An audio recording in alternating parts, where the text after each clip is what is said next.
Believe it or not, Dr. Art, we're live. We are live. Here it is. Here it is, Wednesday night again, and wave to all the people so they'll wave back. What do you want to do now?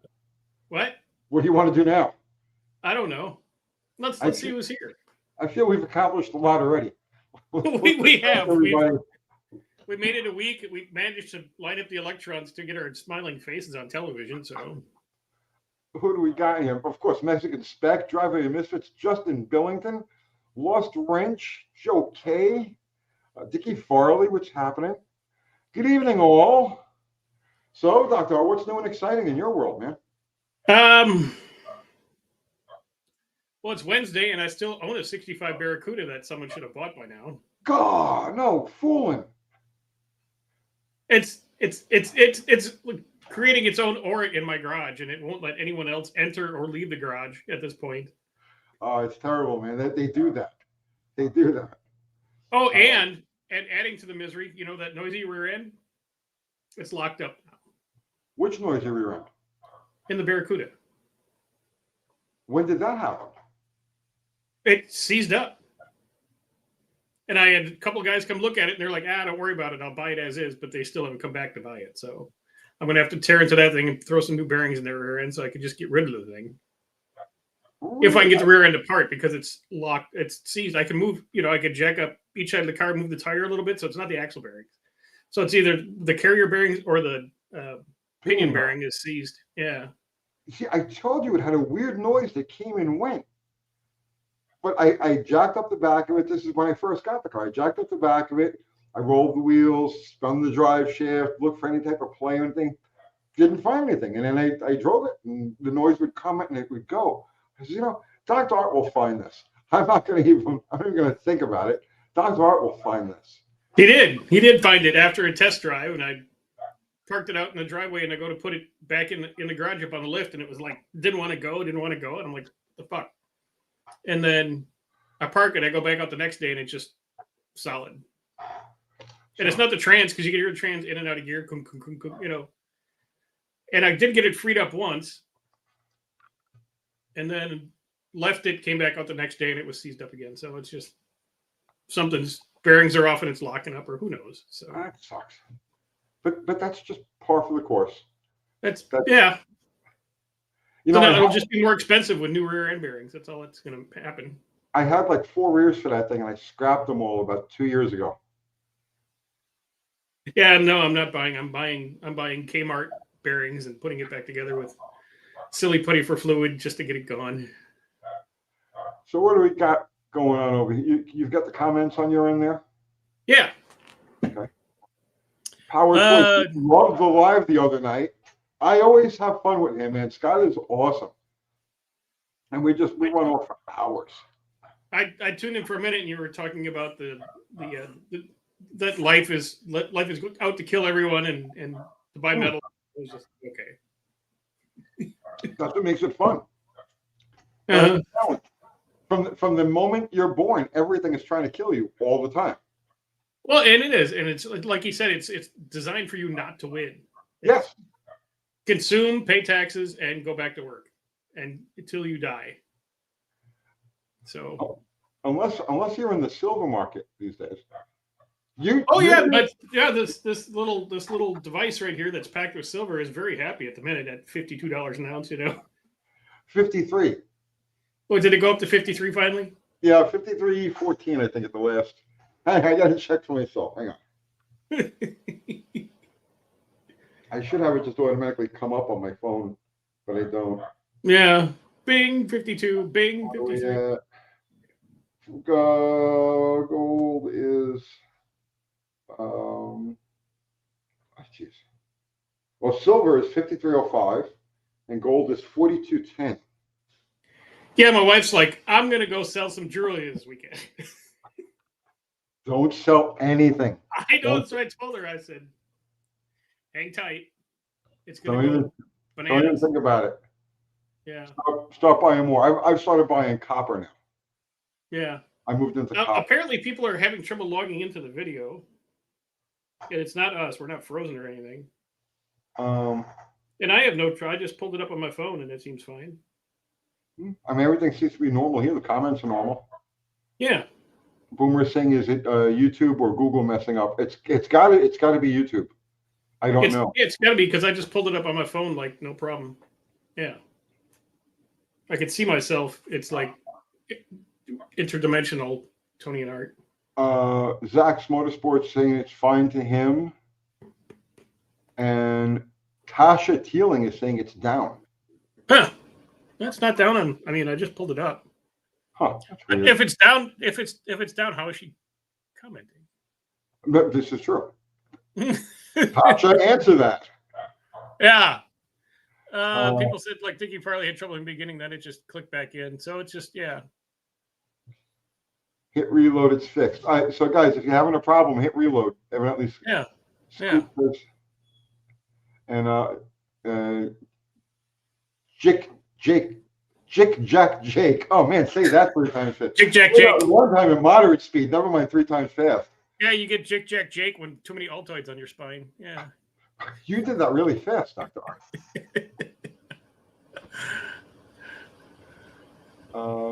Tasha is saying that she just ended a stream. Check down detector. Okay. Well, I mean, we'll just keep going until it goes blank. Yeah, until the comments stop. Right. And the as usual. As usual. As usual. But I finally think, since I had to launch the new channel, that YouTube actually liked me on one video, because I've been putting out a bunch, but it really liked that. The differential video, because it went and it got slow, then it did this, then it just went like overnight. It just went straight up. Sweet. How many views you got on that so far? I think 4,000 at this point. That's not bad. No, it's not for a guy with 400 subs. Oh, geez, guys. So in case you're new here and you don't know what happened, Dr. Art's channel got nuked, just nuked. Nothing, zero, nada, zip. 10,000 subs to 0. And he's been rebuilding. He's been posting some older videos, trying to get things going again. So if you haven't subscribed to him already, go over there and give him a sub and click on his videos. We got to get him back up to speed. Yeah, a little over 3,000 views and a bunch of subs and hours, and I'm sitting at. Where am I sitting at? 390. Let's see if the camera will adjust. No, hold on. Yeah, right about 400 subs. So, why nuked? Michael Schmidt wants to know why nuked. Why nuked? Because some no good doers hacked into my computer, destroyed my computer, took my Gmail and my YouTube account, and used it to sell Bitcoin at 2:00 in the morning. And then they got the channel eviscerated by YouTube. It was like 1 or 2 o'clock in the morning. I'm just flipping through YouTube. I'm ready to go to sleep. I'm 3/4 asleep, and I'm just ready to fucking pack it in. Excuse my French. I'm ready to pack it in, and I see Dr. Art's Hot Rod Rehab. What was that? It was crypto. Las Vegas Bitcoin convention. Yeah. Whatever it was, and I'm like, that rascal will do anything to get views. And it turns out somebody had hijacked his channel. Yeah, that's how I found it. Yeah. Oh, it's Kathy Bananas. Come and say hi. Come say hi. This way people know you're alive. Shut him your Have a big wave, Kathy. Hi. Hi. I have a bird. Look at that. Yeah. Yeah, she has a border collie wardrobe. Yeah. 0 is in the house. Isn't there some big border collie convention in the next couple days or something? My wife is a border collie convention. Oh, okay. So we're running our border collies, and you can too, Dr. Art. Dr. Art also has a border collie named Misty. We're running our border collies at a Fast Cat on Saturday, and we're going to shoot that for the channel. Doggy drag racing. Right. It's more like doggy time shots, but it's okay. It doesn't matter. You get the general idea. Doggy drag racing. So we'll be running both of our pups there on Saturday, and we're going to shoot the whole thing. Wait till you guys see the Whippets. The Whippets are like the top fuel dragsters. The supersonic dogs of the world. Yeah, they're crazy. So let's see. And they're mostly convincing about themselves. No tech questions. No, you people are crazy. Your stream's down. Everything. The stream seems to be up. So. I saw a tech question. Oh, look how far back I got to go to find it. Oh my God. Oh wow. La, la, la, la. Oh, Adam. There you go. Adam Adamic. Hello, guys. Hello, Adam. I'm doing my first budget rebuild, so I washed my engine and let it sit for a week. And after tearing it apart, I see there is some rust on lifters and cam. Can I just Scotch-Brite it? Yes. Use a fine Scotch-Brite. Don't use anything coarse. Use a fine Scotch-Brite and like and some oil. Before light oil, but just don't go nuts. Don't go nuts. And if you see this, after you clean it, and you see the slightest pitting, little tiny little bits, don't lose much sleep over it. It's okay. They fill with oil, but you'll be all right. And if you're at that point, hell, just let's put a bigger, snuttier cam in it, Adam. Oh, you can do that too. Yeah. Are your dogs on nitrous or boosted? No, NA, man. NA all the way. Mm-hmm. Scoop says his engine won't fit in the dishwasher. You're not trying hard enough because it can. You're not trying hard enough. Exactly. D Truth, how's the 3-3 running? Did you ever check cylinder pressure? He would know how it runs better than I would, because all I've done is just started a couple of times. But he took. I took it down the road. It runs great. The carb that's on it's a little lean for the purpose, but other than that, it's just noise and loud and pulling and making crazy stuff, and it's a lot of fun. That carb is done. I'm done with that damn thing. I started it yesterday to move it, and it was just pouring gas out of the back accelerator pump. Oh, okay.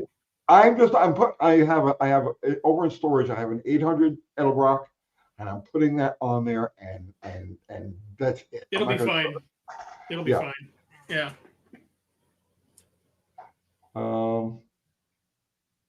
Screw Holly. Damn it.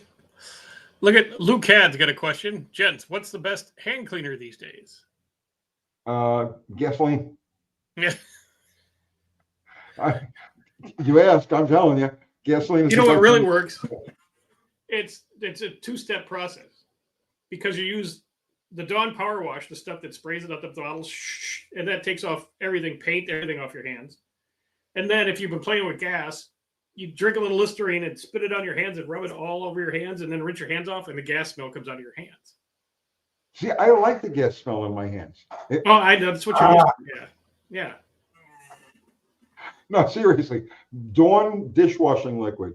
Out of all of the everything out there, Dawn dishwashing liquid, the blue stuff, right, is the best hand cleaner out of anything.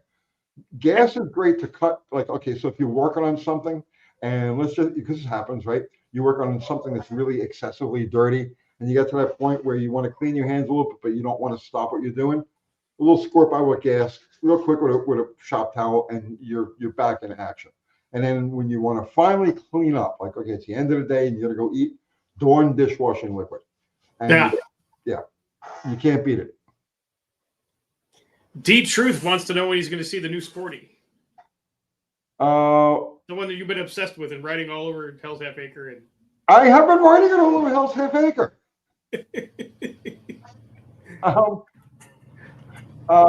So it's not my usual taste in Sportsters. Okay, it's an 04 custom.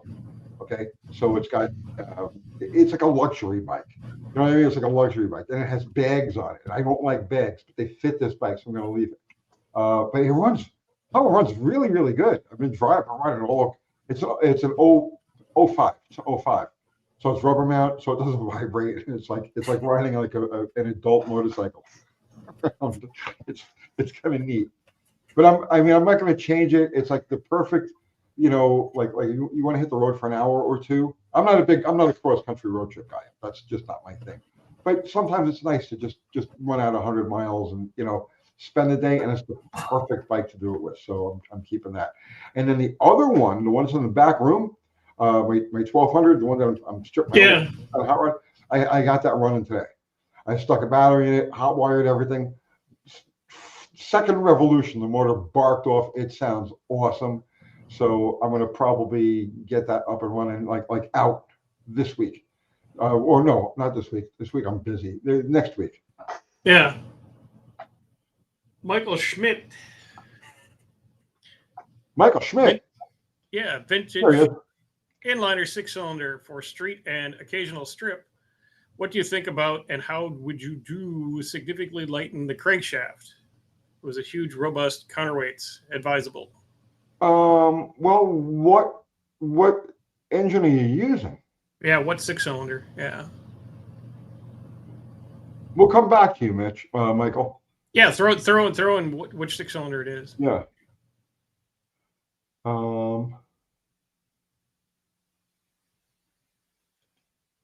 Richard Stanberry. Tony, something different. Why did WKRP in Cincinnati get canceled? And how do you feel about it? I personally think it had more to give. It is, if you lived through it, it was played out. That's the one with the turkeys. Yeah, the turkey drop. Yeah. The turkey drop. Yeah, that's. I'm not a big TV guy. I'm not a big TV guy. Well, this was a long time ago when you were. Yeah. So it had run its stuff. It's fine. Leave it alone. Leave it dead. It's you know. I remember Who Shot JR. That was a big deal. Okay, Flyhead 6 Mopar. Oh, for use to 5,050, 500 RPM. Oh, Michael, I don't know enough about those engines. I couldn't advise. I don't know. Do they have enough bottom end to run 5,500 RPM? I'm not sure those things even have oil pumps, to tell you the truth. Geez. I don't know, Michael. I can't advise. Maybe somebody on here can. Mm-hmm. Let's see. That's a good question. So what is Dr. Art's pick for a forever car? Ford Ranger, sir. Good answer. Good answer. Yep. Pushrod 4-liter. Pushrod 4-liter or the Pushrod 4-liter or the Pushrod 3-liter. Either one is fine. The Pushrod 3-liter is going to eventually eat the distributor, but you just put a new one in. But if you can get a Pushrod 4-cylinder and the automatic, or even if you like shifting gears a lot, but that thing will run forever, and you can get parts everywhere because they made billions of them. Well, the 2.3 isn't a pushrod motor, but man, it's bulletproof. Yeah. Kathy had one. Kathy had what was that, 91 or a 92 extended cab with that 4-cylinder and the 5-speed, and I got rid of that thing at like 320,000 miles, and it was still it was still yeah.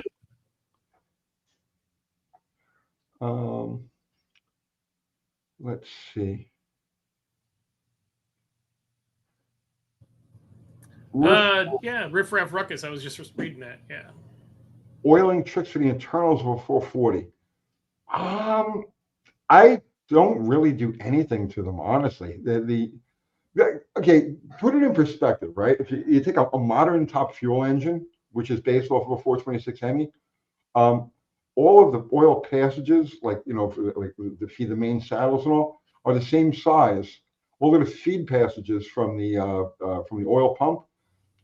Obviously, they rerouted the oiling from the lifter galleys to the side of the block, but the passages are the same size. It's like it's hard to mess.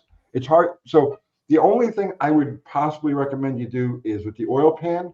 If you're running a windage tray and it's not a rear sump pan, watch the video I did about the one we're doing on the 383, sectioning the windage tray to get oil bleed down from cylinders 3 and 4. It does make a difference. And you could restrict the oil to the rockers. It sends more oil to the rockers than it needs. And all big block Mopars are over oiled. They're under oil panned. The pans suck. There's no happy way around it because it's just a configuration of the car that they went into. But the rest of the oiling system is overdone. So very, very little you need to do to it. Now, I have a question about that. Yes. Because I was watching a video, a guy was redoing a Buick, But do some of the industrial 440s have that split in the big end of the connecting rod that shoots oil out at the piston bottom? They all do. They all do. They all do. Yeah, Okay. all your stock Mopar rods have a channel that's it's carved into the. I don't remember if it's carved into the bottom cap, the bottom of the cap or the big end, or the rest of the rod. It's in the actual cap. Yeah. It's in the cap, The cap. but it's like a little diagonal channel. Yeah. That's in the cap, and that's in all of them. That's to oil the opposing cylinder's wrist pin and cylinder wall. So when you flip them, it doesn't matter. They'll still oil each other. Well, when you flip them, you're turning them around, so you're keeping the orientation correct. Okay. You see what I'm saying? Yeah. So yeah, even when the Because only that time, was going to be said. Well, what if you flip your pistons? Well, yeah, I've seen that coming.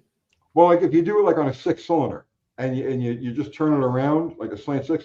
Slant six has that same system where it squirts oil, but it's squirting the oil on the camshaft because the cam doesn't get any oil from the top. The cam is only oil from the bottom. Right. So there is a problem when you turn them around like on a slant six. your cam goes by. Well, it's not good. You know what I mean? It's not good. There's still oil that gets there, but not as It'd much. be nice if they would do that on the new Hemis, then they wouldn't eat cams. Yeah.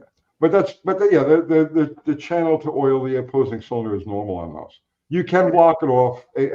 I mean, aftermarket rods don't have it. And but that's just a little extra measure that Chrysler engineers stuck in there.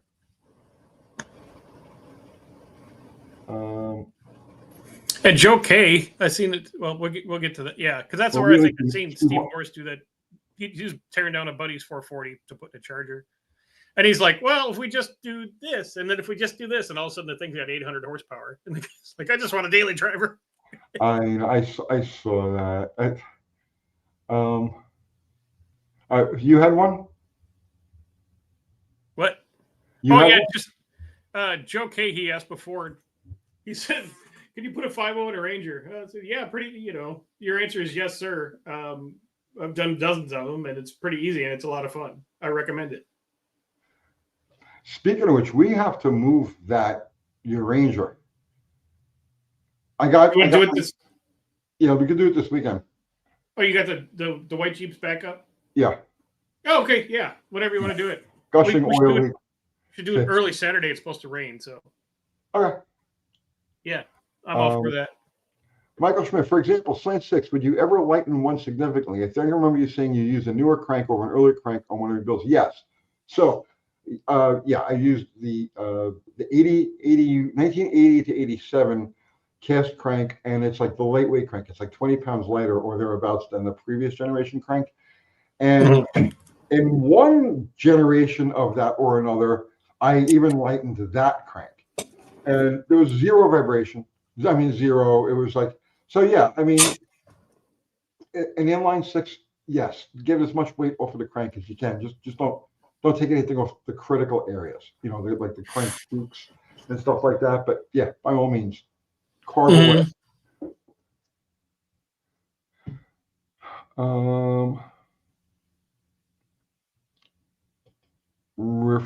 Wouldn't improving the oiling create more longevity of the engine? Depends what engine you're talking about. I mean, some engines, like the big block Mopar, is a perfect example, is an over-oiled engine. It's like they pulled out all the stops. There's no production engine. Actually, I did a video where I had a big block Chevy and a big block Mopar, or Hemi, whatever. It doesn't make a difference. Same bottom end, essentially. And I had them upside down, and you can compare the size of the oil passages and so on and so forth between the two. And there's no comparison. The big block Mopar is over-oiled in every metric. Beachside Redneck, second from the bottom there.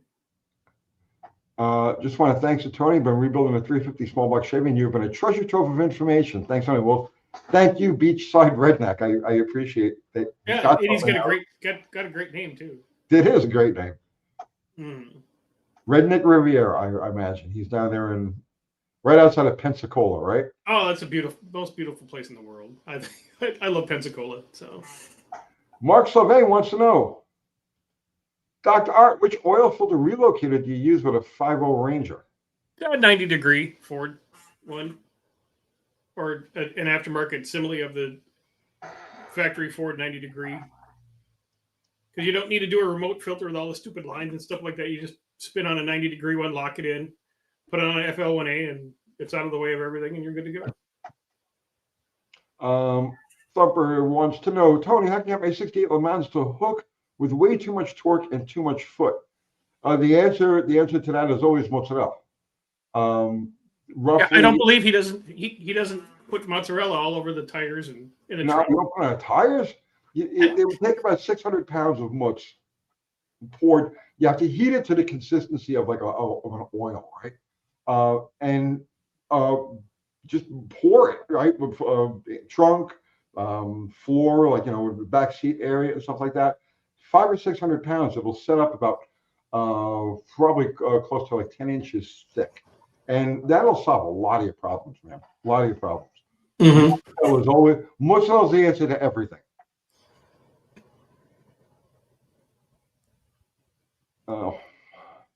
Dickie Furley says he would honestly probably need a whole envelope of mozzarella. I've never bought it in an envelope, but damn it, I think that's the back alley mozzarella. Hey, I got something for you. Yeah.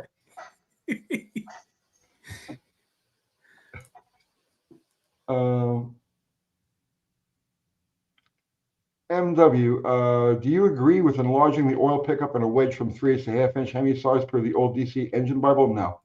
No, waste of time. You'll pull more than enough through the stock size. Remember, the Hemi puts a lot of oil in the rockers, and a lot of the oil stays in the rockers. So the drain backs at high RPM, right? Those drain backs can become overwhelmed. And that's one of the reasons why they went with the big sucker, because if you do have that much oil up top, you got to keep the volume going, lots of volume. So Hemis did that, but no, it's not necessary for any sort of realistic wedge. There's the 74 slow power, King's Rule, all kinds of good. Yeah. Dr. Art really liked your video yesterday, watching you discover some shininess on the rail as Tony did. There's more to come. Unfortunately, yes.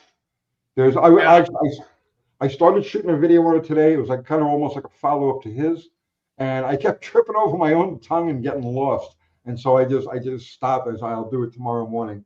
But yes, lots and lots of things we're finding on the car. And I'm also going to give a very thorough explanation as to why those cars use open rears. Some of them used limited slip differentials, but they were actually loosened up limited slips. And the open rears were special shimped to get a certain resistance. But I'm going to cover that in depth in the video tomorrow. And thank you, King's Rule. Scoop on some cheese, dude. Oh, I made a whole shells and cheese dinner with sauce and meat and everything for dinner, so it was delicious. So Thumper adores cheese. Might be due to living 2 hours north of Wisconsin. And dude, you got a snack. You always got a snack. You know what I mean? Stage lanes. You want a little, just reach. Yeah, just reach back. Pull off a hunk. It won't hurt your car. It won't hurt the car. Yeah, in a road trip, just get some bread on the front seat, reach back, have a nice mozzarella sandwich.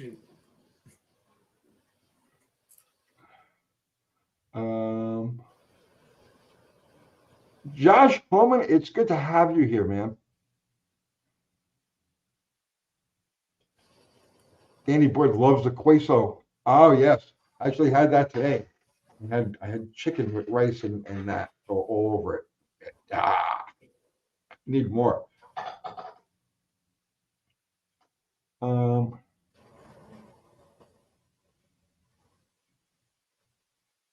King's Rule, looking forward to learn from you both. Thank you, King's Rule. Thanks for coming along for the ride. Yeah, thanks for just being here. Yes.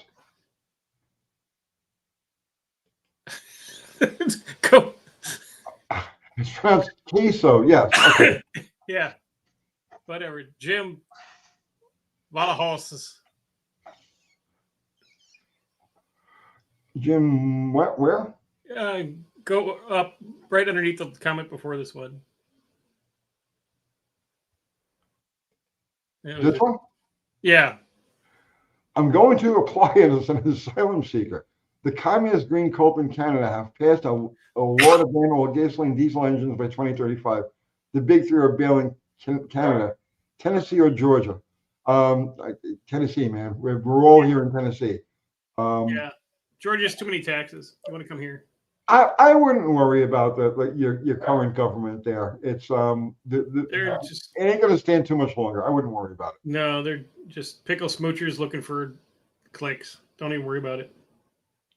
And then, yeah, Jeffrey Two Hacks is here. Apparently, Jeffrey has caught the nitro bitch injection into his veins like you did a long time ago, and it's his new obsession, he says, and he wants to come see the rail. Jeff, why? You're a nice guy. Why do you want to? Why do you want to corrupt yourself with nitro? You're a good person, Jeff. Why would you want to do this to yourself? Just let other people, let other people do it. If I have one major regret in my life, right? Like if I could go back and do my life all over again, right? Right. I would have avoided my first trip to the drag strip. Your first childhood trip to yes. see the Nitro Circus, yeah.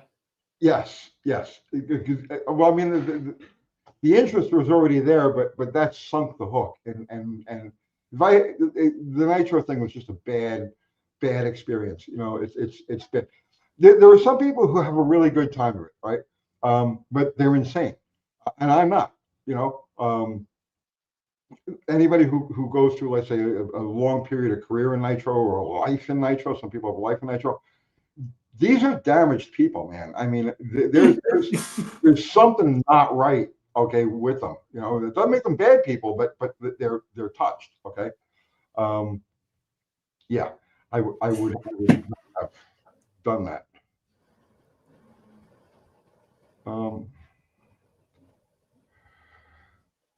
Let's see.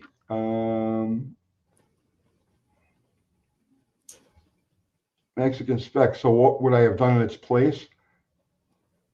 Dogs.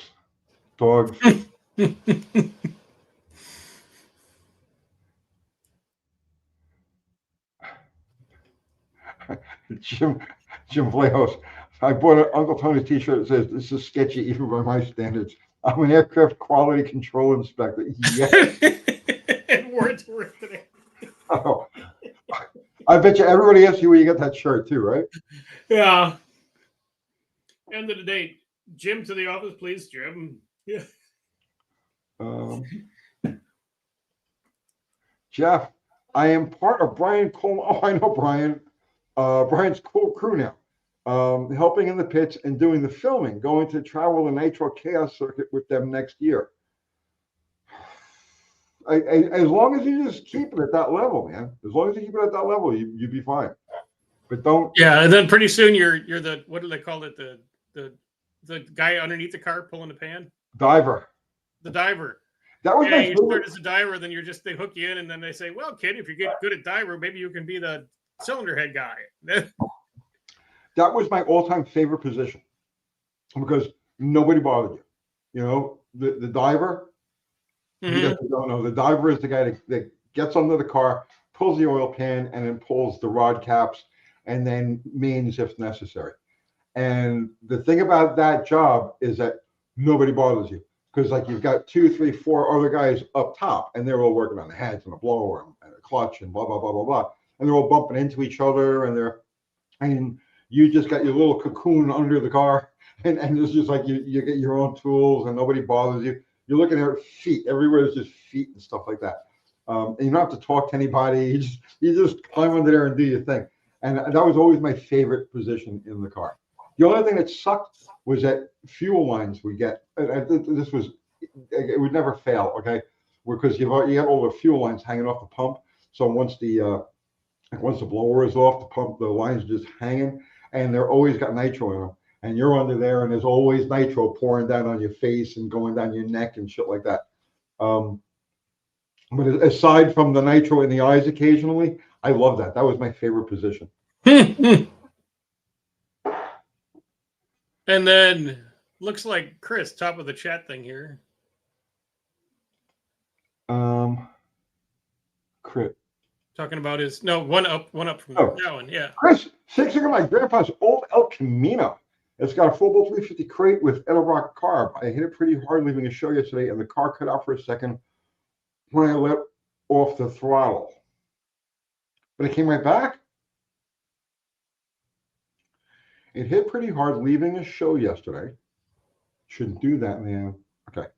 And the car cut out for a second when I let off the throttle. I don't know. Nothing clicks. Nothing Yeah. And what I want to know what yours El Camino is, because I like those. So. But Russ Peter Derricks has a question for you, and it's a silly one, Dr. It's a Hart. silly. Well, he's due for a silly answer. Yes. Standalone injection computer or run a multi-port fuel injection on an early inline 6. Yeah.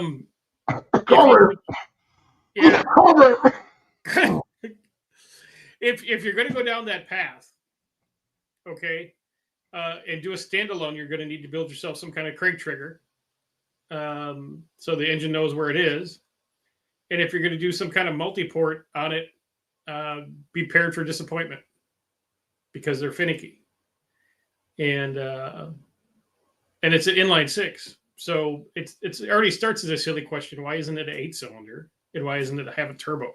That would make it an unsilly question. Well, that's good enough for me. But Old Terrain TV has a question here. If 4-volt main is good, why did they go away in the 90s to 2000s 5.7 Vortec? Thought that the block flexing would have less stress on the crank than a block that can't move. It's not the crank that they're worried about. It's the area between the top of the saddle.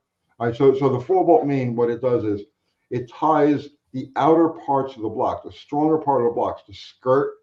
It ties the skirts of the block. Well, you really can't call it a skirt on a small block Chevy. The pan rail. It ties the area, the bulkhead, as close to the pan rail as possible to help support the area between the top of the main bearing and the bottom of the cam bearing. That's the purpose of the 4-volt mains. It has nothing to do with keeping the crankshaft, this, that, or the other thing. It's to support the block from cracking in that location under severe load. And that is the answer to that question. Why did they go away with it on the 5.7? I don't know. Yeah. Tim Page has a good question up there. Tim Page. He just went past the top. You go one from Bear Rose there. Bear Rose in the house. Welcome, Bear Rose. Yeah. Hold on, buddy. Wait, let's. No, that wasn't it. But okay. Well, this is the guy whose engine cut out when he let off the throttle. Check your pickup. I assume you got an HEI. Check the wires on the HEI. Check the green wire on down there in the pickup. It was the green or orange. There's two wires that go from the reluctor to the module. You know, check those.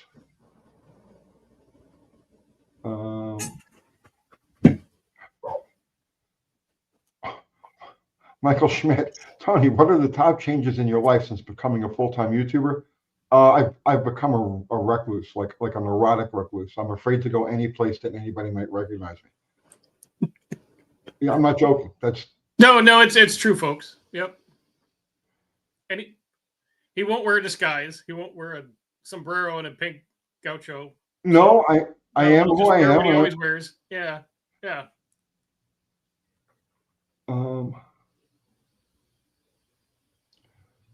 Let's see. All Terrain TV wants to know, how do you crack a 350 block that makes 210 horsepower besides when water freezes? It's a good question. Why do you want to crack it? I mean, I'm sure that we can come up with different ways to crack it. Yeah, he was being a little when talking about the Vortex. Yeah. Torino Elite. Hey, fellas. Do you know if the Fort L80Es all have the same internals through the years? I know there are a few external differences, but all for the motorhome one, I don't know. They're they got different parts, just like any other trans. Through the years, things change. Parts get better, parts get worse. But the basic structure is okay. What's what Barrow's in here? Chris, Tony is spot on. Yes. It's Again. really common on the GM big caps, especially if you didn't use a GM pigtail. Okay. Boomer's saying only 40 likes. We only got 40 likes. Oh God, maybe YouTube is broke. Oh man, they just don't love us, Dr. Art. No, they don't. Adam Adamic. I'm not going to read that, Adam, until you go like. You got to give a like, and then we'll, Yeah, then we're going to sit here until you. I'm going to count. I'll give you a few seconds. All right. Okay, I'm sure you've done. All right. Also, I found out one piece of piston skirts is a bit scratched, about 1 cm width. I don't know what a cm is. 1 millimeter. I have an idea what a millimeter is. And those are not sharp. I'm wondering if I need to replace those because no. They'll fill it. They're not there to move on. Yeah, make sure there's no raised edges to them. You know what I mean? Just hit them with a little very fine emery close. Just make sure there's no raised edges, and send it. Don't worry about it. Olive is in the house. Welcome, Olive. Hi, Olive. Burned Out Garage. Uncle Tony, would you ever do an E-body video like you did with the A-bodies? You mean the was that the info dump video? I did that about 6 years ago. I would, except I don't have any E-bodies handy. We should have bought that charcoal one. I'm still regretting not buying that one. Oh, the burnt one? Yeah.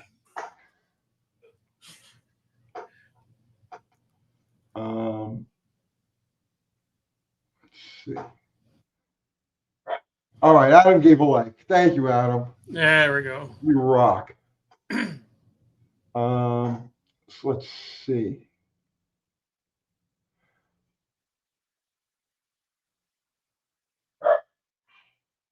All-Terrain TV is saying piston skirts are an option once you're half inch past the pin. Not quite, because the piston is designed as a holistic item. Okay, so they're round on the top, but they're barrel shaped. They're both elliptical and barrel shaped down in the skirt area. So if you got a piston, let's say with a 2.5 inch deep skirt, right past, the widest part of the piston is going to be about 1/2 inch from the bottom, because like I said, they're barrel shaped.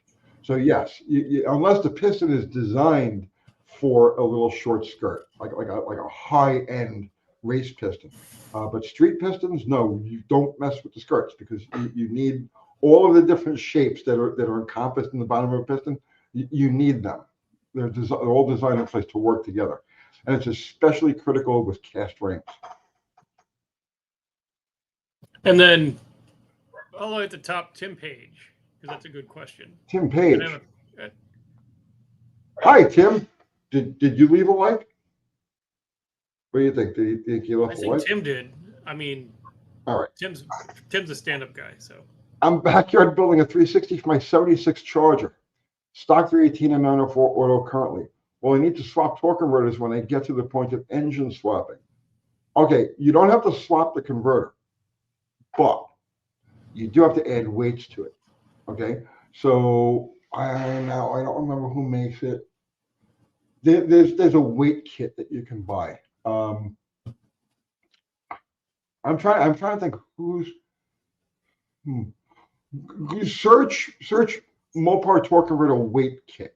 All right, and what it's going to be is it's a universal package. It has like many different weights, all in the different sizes, because there's many different configurations, and it'll have a map of the torque converter, and it's going to come with this. It'll come with a map of your torque converter, and it'll show you where the weights go, how many per application, and where, and you just weld them in place, and that's it. You're good to go. And then I didn't know they had a 904 in 1976. Yes. When did they stop putting 904s in them? I don't know. That's a question for John Cope. Okay, John. Yeah. Michael Schmidt, what's next? You have a few drag cars. What are you going to do with them? What's the hope and dream for these? Been watching for years and wondering what more you will do with these cars based on goal. None of them really have a goal. None of them really have a goal. So, as we've talked about before on this channel, this year I didn't get to the track with anything. We were supposed to run Bottle Rocket. I was actually supposed to race Dr. Art with Bottle Rocket against his Ranger, and the Slag Hammer was supposed to go out a time or two.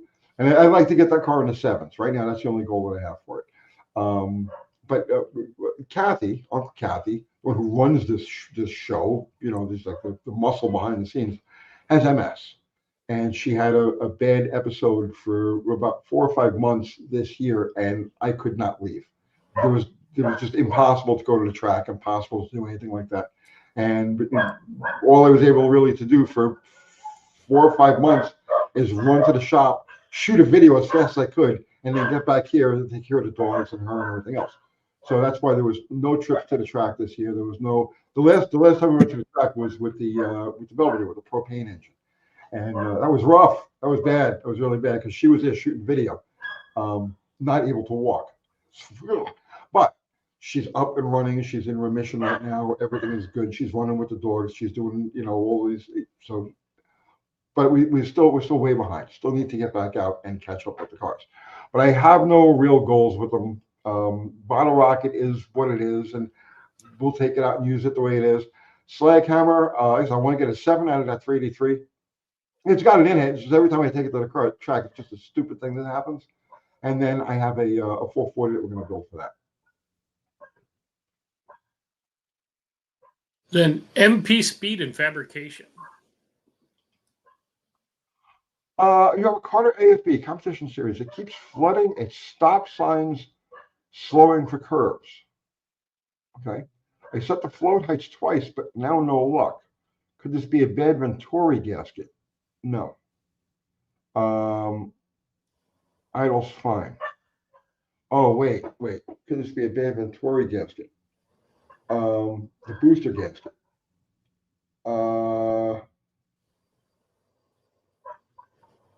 Yes.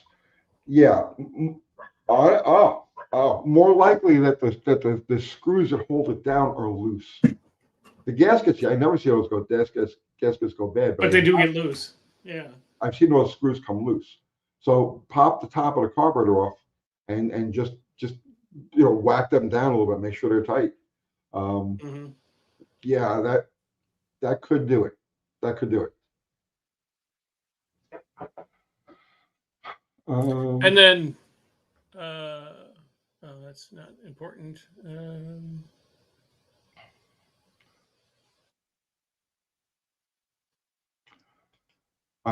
Michael Schmidt, Bottle Rocket, I thought you were trying for a 10-second with 18 engine. Possible. Oh, it's extremely possible. And that car, the car has it in it. Our best run with that car was a 760, there's an 1/8 mile. 760 something. I don't remember when we ran Andy. And that was on a track that's uphill, that's known to be 0.2 slower than a level track. So all else being equal, I'm not saying that, oh yes, this is proof that this will happen. But for me, in my mind, it's like, okay, well, this is where there you go. The track is known to be 0.2 slower than a level track. And I spun the tires all the way through first, black tracked diagonally across the track. We were the second and third pair of cars down there, so we were running on wet glue. So the car spun all the way through first into second, and you can see if you watch the video, it black tracks diagonally across. So in my mind, I'm saying to myself, well, there I threw away 2 or 3 tenths on the skating across, 2 tenths for the uphill drag strip, and a very, very mild tune on the car that day. That's going to be my bottom. That's a 7.0. That's a 1090 run. Yeah, easy. Burnout Garage. You're 30 years old. You're a child. And I'm debating selling my 1970 Challenger with 444 speed Dana 60 because it doesn't have power steering. It happens. Does that make me soft, or should I just add power steering? I mean, Sell the car for $1 and park it at my house. I don't. Okay, so let me ask you a question. When you're trying to turn the wheel like this, right? You know, with the manual steering, is your skirt getting bunched up under your butt? And that's because I can see that being a problem. I can see that being a problem. Yeah, the skirt, and then you don't have traction on the Yeah. seat. Yeah. Yeah, I would say, you know, yeah. I think he's joking. I think he's joking about, but I'm not. But I'm not. No, you should not sell the car because you will always regret it. And he might be having a little fun. So. Yeah. Mark is harassing me and saying you let your wife drive. Yeah. Let your 9-year-old daughter drive it. She'll be fine.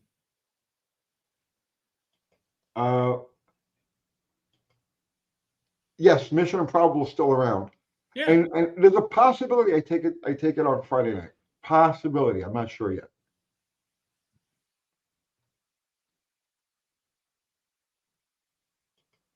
Michael Schmidt, Bottle Rocket. Yes, seems close to the goal. The traction and trans of weight seem to be the issue. You mentioned it. You wanted to fix. It's got a wonky launch, but once stuck, it's a freight train. I recall. Yeah, no, there was no tuning in that. It was like zero. It's like we just sent it. I don't even know how much air was in. I think we have like 10 pounds of air in the tires. I don't remember. Yeah, and you didn't, because I was there. I remember because you're like, oh, I didn't put any air in that right rear shock. Right, I forgot to put air in the air shock, right, to balance that. And you can see the car goes whoop, and then the infamous double wheelie, right? I mean, tell me how much ETA lost there, right? It pulls the left front, sets the left front back down when it's spinning the tires, and it picks the left front up again. Tell me how that, how much ETA threw away there. So, yeah, if it would have just planted and gone, yeah. Yeah, so in my mind, I'm satisfied that the car will do what it's going to do. I don't have to make any additions to it or make any changes to it. I just need to get out and run it on a fairly regular basis.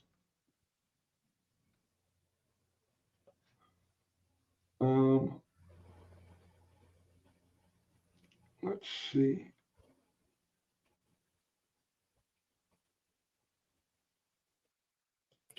Well, buddy, yeah. In fact, and I was going to ask you about this, and we could do it live or we could do it off screen. With that 390 gear that's in that dragster, there's no way it's hitting 200 miles an hour. Why's that? Well, how many RPM is that? That small heavy going to pull? Keep tire diameter. 36-inch tires. Yeah. Yeah, I mean the tire diameter is there. That engine will go $8,000. So $8,000 times the 390 and the 36-inch tire is 200 miles an hour. Yeah. Well, remember now, there's also those tires of high growth tires. Yeah. So yeah, it'll go more than 200 actually. So that's the 390 is fine. We don't have to change that. No, 391 is perfect for that car. Okay. Those are my questions. 391 is perfect for that car because it has to drive that weight under the axle. It needs a severe enough launch, and the only way you're going to get that pull the car down. Yeah. Right, pull the car to lever the car down into the track. You need that 391 gear in that car. Now later cars, like when I was doing it with in the 1990s, they had a 320 rule. We couldn't have a gear any deeper than or any numerically less than 320 because we've been running like 290s. And that's when the cars really ran hard because it burns all the nitro you throw at it. But those are completely different than a setup like this. And here you need that 391 410 gear to set the car's launch, and then she'll go. But yeah, okay. It's going to spin some. It's going to spin some RPM. Okay.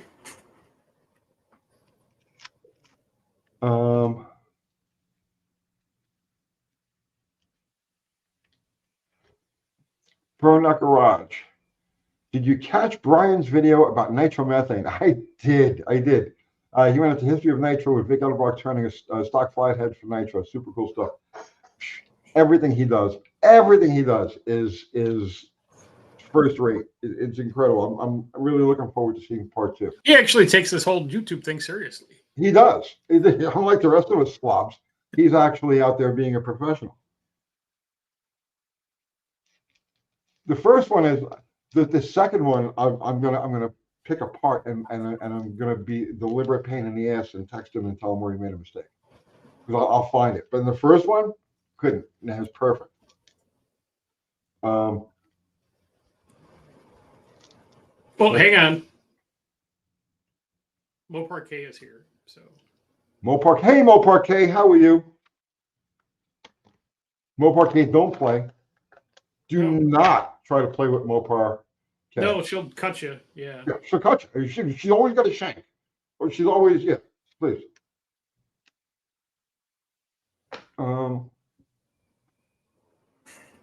Let me see here. 74 slow par. Does drilling the front shocks make them act like 9010s where they're just dead and the torsion bar does the work? Yes, torsion bar does all the work. In a drag car, only a drag car situation, the Mopar, the torsion bar, so okay, with a coil spring front suspension, you need a 9010 shock. There has to be dampening in there because there's nothing to keep the spring from oscillating. So you'll launch, the car will come up, the nose will come up, right, or top out on the suspension. And then as soon as it goes back down, and then it's going to be doing this the whole way down the track, right? So you need the dampening effect of like a 9010 shock. Mopar's, the torsion bar front end doesn't oscillate. It goes up, it goes down, and that's it. It'll dip, and then that's the end of it. So a 9010 shock on a Mopar is literally a waste of time. The best shock to put, and I'm talking about a street strip type of car, something that runs like in the between like 12, the high 12s to like the super high 9s, like that, right? The car in that range, with a stock front suspension. There's no need for shocks. You just don't even, just leave them out. But the rules say that you have to have shocks in there. So since the beginning of time, people have been taking their shocks in their Mopars, drill a little hole in the bottom of it, get squirting in the face with oil, and then just going out and having fun. Ron Ward's here. Ron Ward. Hello, Ron. I'm sorry, how about a video doing an automatic rebuild freshen up? I did, like 2 or 3 of them. Already done. Vintage Adventure drives. All the way at the top now. So have you ever cut a wheel opening to the super stock opening on the Dart Scamp? I am planning on doing that with my 74 Scamp. I have never done it myself, but I've had friends do it for me who have talent. You know what I mean? It's like, okay, look okay.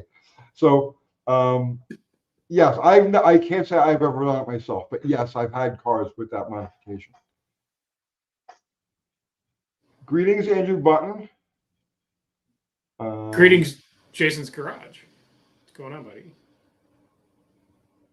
Let's see.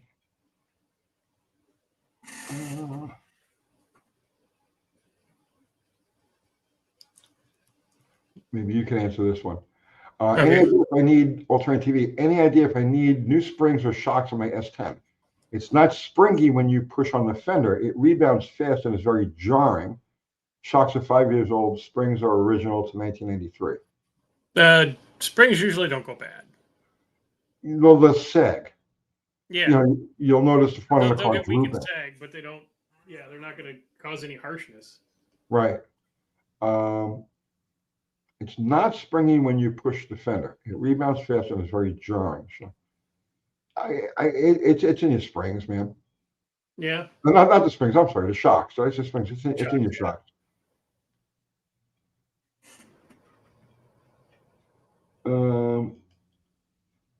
Andrew Button is saying, what do you think of putting articulating front strut rods on an E-body suspension? I've never messed with anything like that. The only thing I've ever done with strut rods is replace bent ones with straight ones. And there are people who do it. because they're trying to change the angle of the lower control arms. And I'm one of those people that if the factory put it there, it's good enough for me. You know what I mean? Yeah. I don't, so I can't answer. What do you think of that, Dr. Art? They're good if you're doing like a road race car and you really need to dial in the suspension to the last little nth. But yeah, I'm with you. The factory says it's from here to here, and you put the rubber in and tighten it down and have a life. Yeah. But I have put them in on Mustangs and things like that just because. Yeah, if you're into a handling thing, it's Yeah. good to have, right? I'm not a handling person.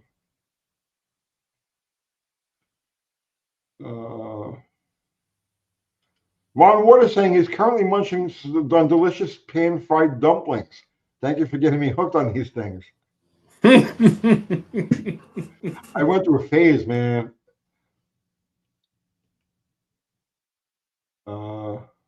Is that like the fried corn, the pan-fried dumplings, kind of the same thing, or no? Fry, you know, everything is good when you fry it.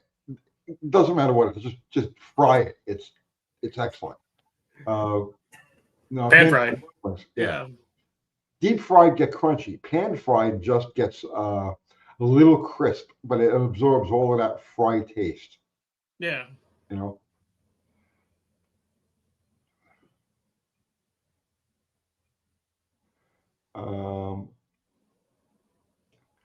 Got any tips to keep mice out of cars? Yeah, put a cat in there. At least one. I had a beagle that was an incredible mouser. So you could find a good mouser, you know, like a hound. But a cat or two is probably the best thing to keep in your car. And like Barrow says, dryer sheets. Mice hate dryer sheets for some reason.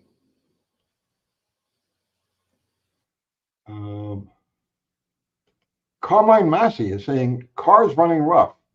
Holly 4150 can't figure out why. I can't either. Yeah, a little more details there, sir, and or ma'am, Carmine. You know, what motor, what's it in, what's it doing, what's it. Yeah, there's so much you're leaving out of there, Carmine.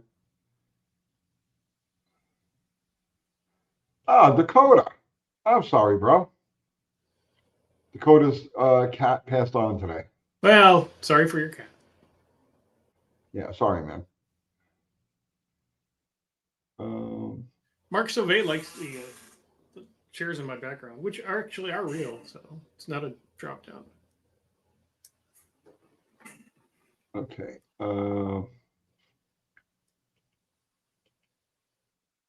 Michael Sassinas.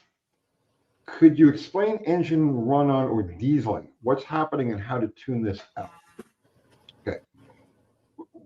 Something in your combustion chamber is becoming a glow plug. All right. So it could be spark plug, could be carbon deposits, could be the edge of an exhaust valve.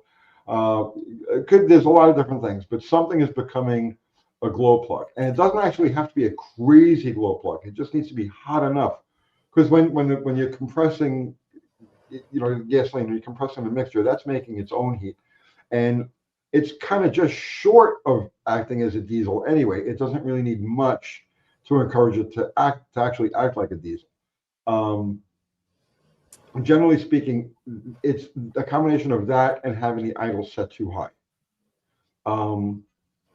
First, try lowering your idle and see what happens. Try blowing the carbon out. Right? That's an old, you know, like the old cliche. Oh, the carbon out. Well, the carbon can act like a glow plug, and that could be causing that. So I would say make sure your idle speed is kind of reasonable where, you know, it's supposed to be. That the mixture is as lean as you can get and run properly, and that there's as little carbon in the engine as you can, you know, get as much carbon out as you can. Dr. R, what do you have to say about that? I had a 351 Cleveland that someone put in a 70 Mustang that I had that would, if I ran it hard at all and shut it off, and it was because it had an Edelbrock carburetor and I had not that the idle was too high for whatever reason, but the actual throttle blades were in the transition zone, and so it just kept sucking fuel. And then I fixed that, and then it went away. So so Burned Out Garage is saying sometimes run-on can be caused by not enough timing and you're too deep into the transfer slot.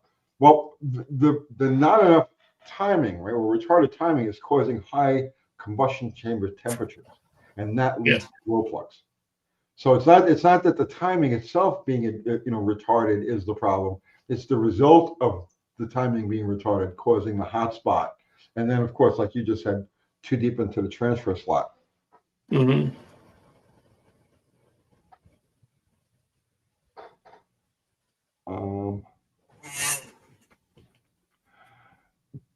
Tony, you ever meet Andy, the Hemi GTX owner again? We talk occasionally. I haven't talked to him probably close to a year now. He has another car that he wants to do. His wife has a Charger, and my problem is I don't have any place to do it. So yeah, we talk occasionally. The car's still doing good. He drives it around where I can't even say where he works because it's one of those things. But the last I talked to him, it was still his daily driver. He's having fun with it.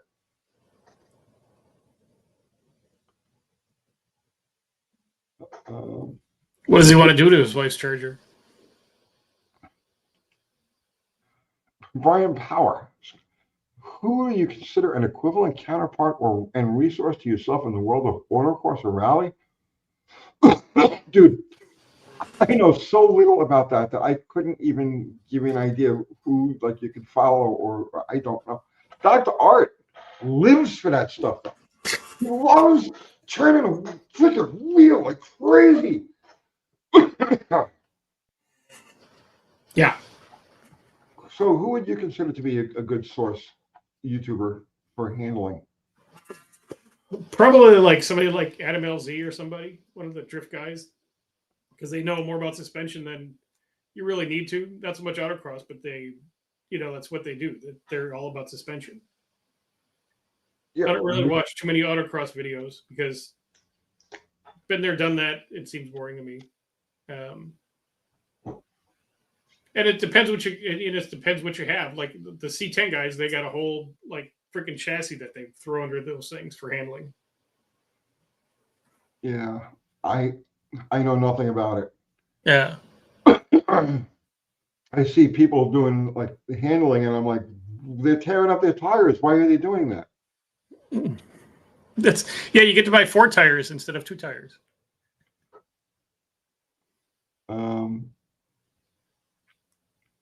Let's see.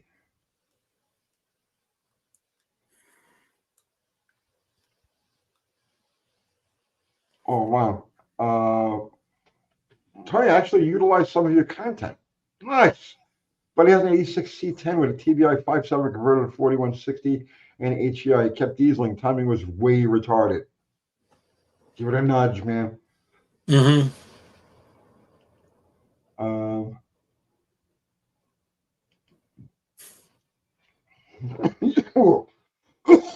Look at that. Tony, I thought you quit. I did. I did. You did. You've been here for the quitting.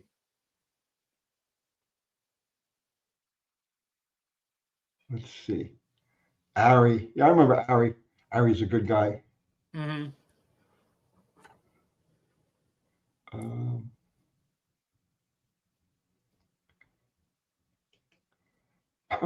Roger, I feel like every car I get just needs more timing.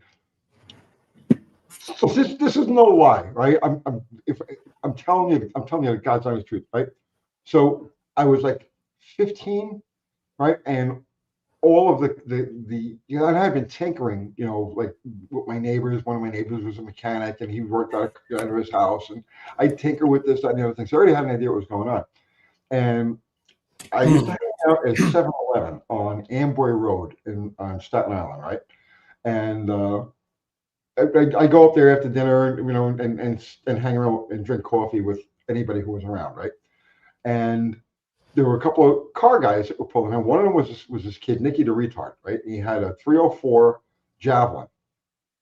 So he wanted to hot rod this thing. And I'm talking to him, and I guess I'm a 15-year-old kid, right? I barely have any grasp of what's really going on. But I do know that if you advance the distributor, right, it wakes the car up. So I told him, I know I can get this thing to really, burn the tires for you. He says, what are you going to do? I says, open the hood. So you open the hood, and then I even see the distributors up front, and I grabbed the vacuum advance canister, and it was tightened down. Right? I didn't care. I grabbed the vacuum advance canister, like that, and I says, go ahead, take her for a ride. So he pulls out of the parking lot, steps on the gas, it lights up the tires, which it wasn't able to do before, and he comes back in, and he's like, that's amazing. You know your shit. And that was it, man. That was the end. Okay. So then we had this other guy, Louis the Nose. He had the No-Go Faco GTO. Worked on that thing. This kid Michio, Anthony Michio, he had a Slant 6 Valiant. I worked on that. And then he had a 383 Challenger, and I worked on that. I was 15. And these guys were all 16. They were all 17, 18, 19 years old. So I was like the baby of the bunch. And that was how I got my way in. You know what I mean? It was just a simple trick. It just give it a little bit of nudge. Give it 10. Yeah. 3-4 degrees, wake it up. Yeah.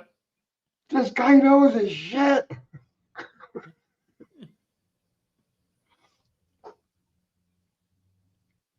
Oh,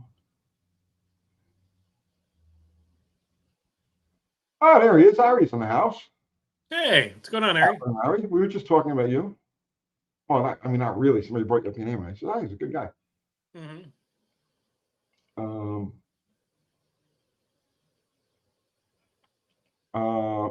Marky was in jail. He was having a convulsive electric shock therapy. Yes. Well, that's good. Yes. It's one way to quit, sniffing glue is shock therapy. Tony, any plans to collaborate with Daddy's Money Garage? What are they up to? Any clue? I lost track. I have no idea. I haven't seen any of those guys in like years now. Yeah. He going on? got married and disappeared off the planet. So.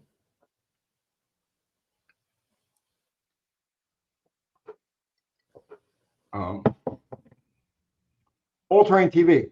Removing vacuum advance adds power down low in a roundabout way. See, in a roundabout way. So you've got your initial advance, 10 degrees. You get your total advance, 32 degrees. Okay. And you've got the vacuum advance on top of that. Pull a number out of my ass now. 45 degrees. Okay. Now, that's going to put you on the verge of smooth running. On gasoline, this is, right? It's going to put you on the verge of smooth running. So if you advance the initial to get you to 36 total, so you're going to add 4 initial, and then that's going to bring you to 36 total. When the vacuum advance comes in, it's going to bring it out to like 50-something degrees. And then the car starts jerking as you're going down the road. So in order to make it run smooth going down the road, you have to back the timing back off. So what you do is you sacrifice the vacuum advance to get more initial, to get more total, and keep the engine running smooth at like a steady cruise, an unloaded cruise. So that's why you would, on a stock distributor, because you could curve the distributor if you want to actually get into the guts of the thing and start changing springs and weights and limiting the slops. Then that's one thing. But if you're just looking to maximize a stock ignition system for off idle acceleration and optimum total timing, then leave the vacuum advance unplugged. Does that make sense? Yeah. Did I say anything that made sense? I don't even know. I had a blackout. Yeah. And I had a stroke. You might have had a stroke. Do you smell almonds or burnt toast? Always. Oh, well, Always.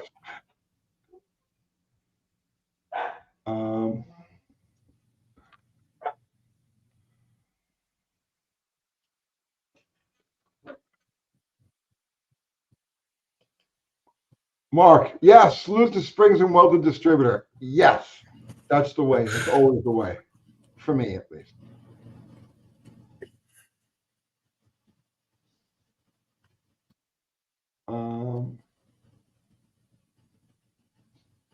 Let's see. King's rule. I'm keeping the 64 Galaxy pretty stock. The 352 FE has a 4-blade fan. Do I need to upgrade? I probably would. I would throw a clutch fan. I would throw a 6 or 7-blade clutch fan on there. What do you think, Dr. Art? I mean, if it's made it 60 years on that 4-blade fan, it's probably pretty good. Yes.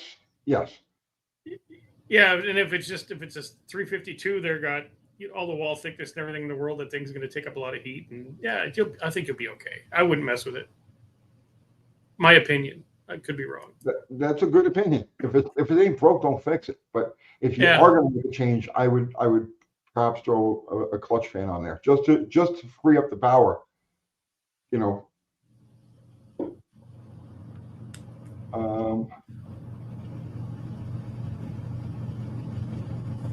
With high octane, can you add total timing? Yes.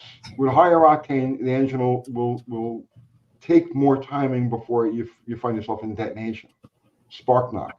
It's not going to affect the rough running that you get with a distributor that's optimized for total timing, and then you throw the vacuum advance on top of that. It won't smooth it out. If you've ever driven a car, it's hard to explain. If you've never driven something like this, it's hard to explain. But when you've got too much vacuum advance in there, or you got too much total timing, and then, or the right amount of total timing, and then the vacuum advance on top of it, and it turns out to be too much timing, what'll happen is, and I'm sure you guys have experienced this, you may not realize what's going on. What's happened is you're driving down the road, so you get on the road, you're going 50 or 60 miles an hour, a light cruise, okay? So your foot's just barely on the gas, and you're cruising along, and you'll feel it like this. It'll be like, it won't be smooth. It'll be like like that, okay? Almost like a light mist. And then as soon as you touch the gas, it smooths right out. Okay? That's a sign of too much timing with the vacuum advance in place. So if you get that situation, if you ever get a car that's got like a light mist stumble, doesn't feel right at a steady cruise, unplug the vacuum advance and see how it feels. It'll smooth right out, yeah. Yeah. What was I saying here?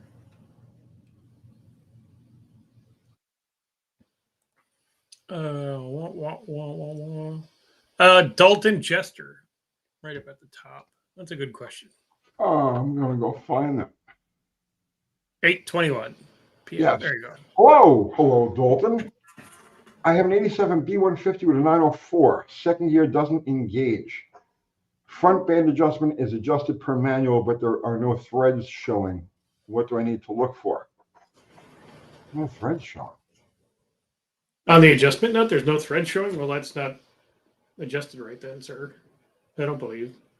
Shouldn't there be like 3 or 4 threads hanging up the end of that nut? Yeah. Drop the. I bet you the band is. The strut might have fallen out. Oh, where's John Cope when you need him? Right, that's 2 for 2 for John Cope tonight. But yeah, you have a problem there, man.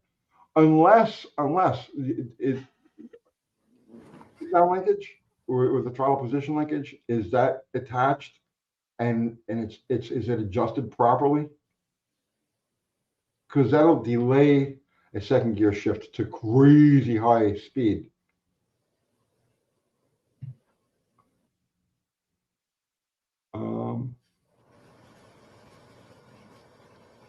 Let's see. And can you get second gear if you manually shift it?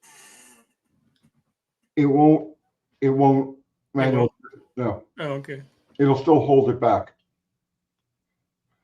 Michael Schmidt, lost compression in 2 cylinders not next to each other. I believe I fuel washed these cylinders. Tony, any Band-Aid nutso holy cap fixes to get compression back? What's that stuff they used to dump in the cylinders to refresh them? Borax. Borax, yeah. I mean, what's the compression? Like, what happened to make it lose that compression? Like, what was a series of events? And what is the compression? We'll wait for you. I'll check. I'll keep Yeah. looking for your reply there, Michael.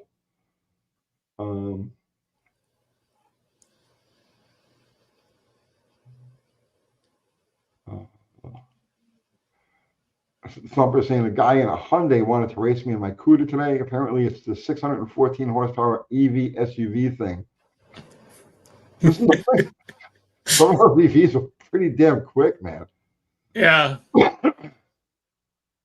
But they've also got traction control and stuff. So it's like, yeah, they did 614 horsepower until it senses some wheel spin, and then it's 118 horsepower until it can regain traction. So, well, that's what when if everybody wants to race you in a Tesla, you just got to pull out in front of them, and it'll automatic brake, and you'll. But how do you pull out in front of them? You can't go past. Yeah.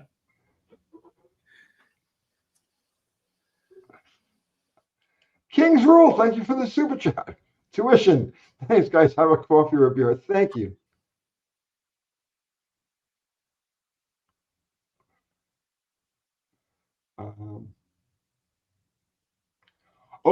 This is important. Yeah, I'm surprised you haven't done a video on this. Yeah, well, because I'm not really sure what's going to go on yet. Okay. And I don't want to be like the boy who cried wolf, right? Yeah. Okay, so Scott is saying, I don't know if it's already been talked about. First Brands has declared bankruptcy. They hold 24 well-known automotive parts brands: Fram, Autolite, Ray-Bestos, Michelin, Reese, etc. Which is the one the Reman people. Yes, I can't think off the top of my head. It's been a long day. Yeah, I don't know what that situation. They've filed bankruptcy. I don't know if like somebody else is going to come in and scoop them up, or I don't know if there's going to be any real disruption. Just because they filed for bankruptcy doesn't mean they're going to stop doing business, and it doesn't mean they won't be picked up by a private equity group or absorbed. Right, they just could be dumping debt like crazy and moving on. Yeah. Right. So I don't know what the actual situation is, but yeah, I've been paying attention as close as I can. I've been a little preoccupied with precious metals last week or so, but yeah, that's on my radar with First Brands. And then we also had a super chat from Jimmy Lewis. You scroll up a little bit. Scott is saying 50 billion in debt, 10 billion in assets, 23 million in the bank, and they are done. But yeah, as that company, but those sub companies still exist. Okay, like in other words, like all of the now you have 25 debt-free companies that go. We all need CEOs that make $1 million a year. Yay! Yeah, I mean, Polaris just sold Indian, which I couldn't imagine why. I mean, that's probably. I mean, Indian's hot right now, and Polaris just dumped it for some reason. If somebody came in and made them an offer they couldn't refuse, you're going to probably just find the same thing with First Brands. Yeah. Cardone, that's the one. Cardone. That if Cardone goes down, that's going to put a big hurting on the industry. Mm.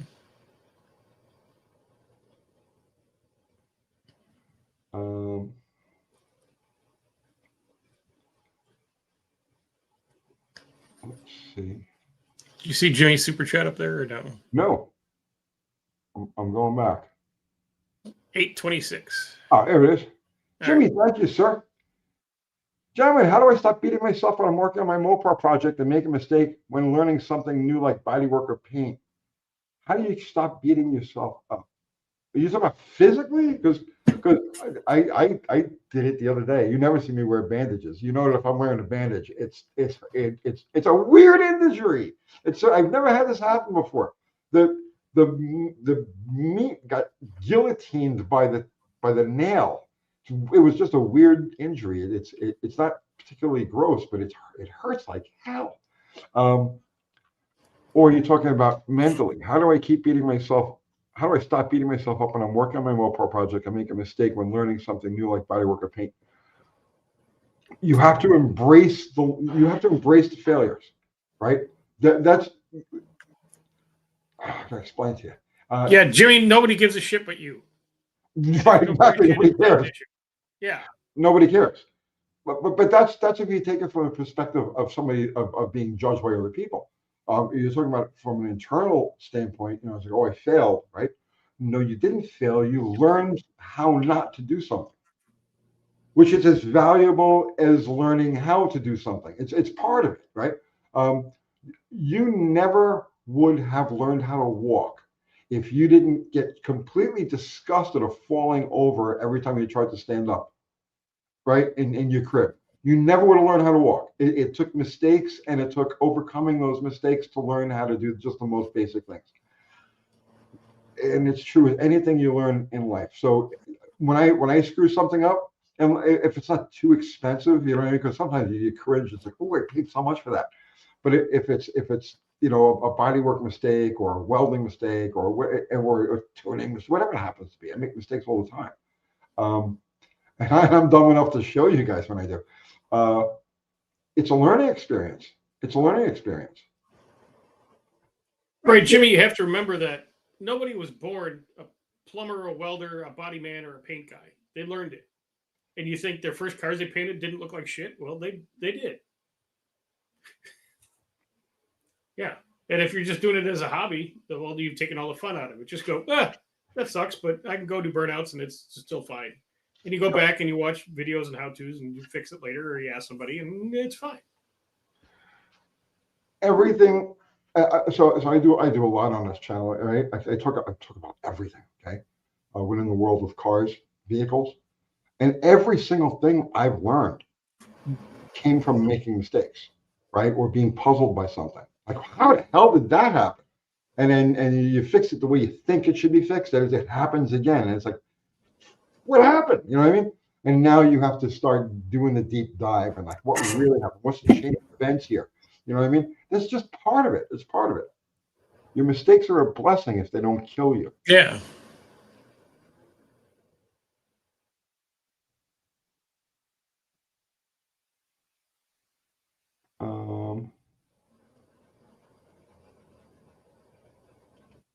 Bear was saying, learning how not to do something is better than learning how to do it. That way you learn how to make it better. The airplane was started as a bicycle. Yep. Well, who was it? Edison, right? When he did the light bulb. And this was like one of the newspapers was interviewing him. And he was like, well, you know, so how did you come up with the idea for the light bulb? How to make the light bulb work? And he was like, well, I had 500 ideas that didn't work.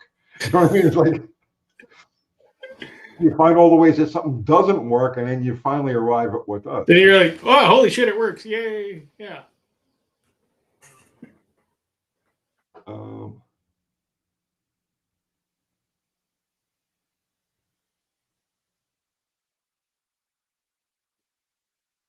Michael Schmidt, dyno. If you had access to a dyno for a week, what test would you like to satisfy a lifetime of automotive theories and BS products?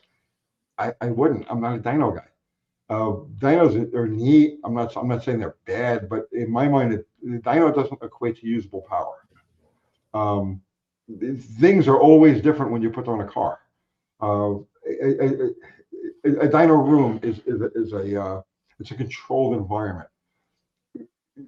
What works, let's say you're testing different carburetors, different spacers, different things like that, but it's a controlled environment. Now take that same engine, put it in the car, okay, with either on just under the hood or with a scoop, and now the air that engine is being fed, its temperature is varying, its velocity is varying, its direction is varying. It's different at 30 miles an hour, it is 70 miles an hour, it is 130 miles an hour. It's always changing. And so it's like, and now take that basic concept and apply it to every other part of, you know, let's say the fine tune of an engine. And I would given a choice, yeah, I mean, I would play around on a dyno. It's neat, but it's definitely not the end all be all. The true dyno is the drag strip.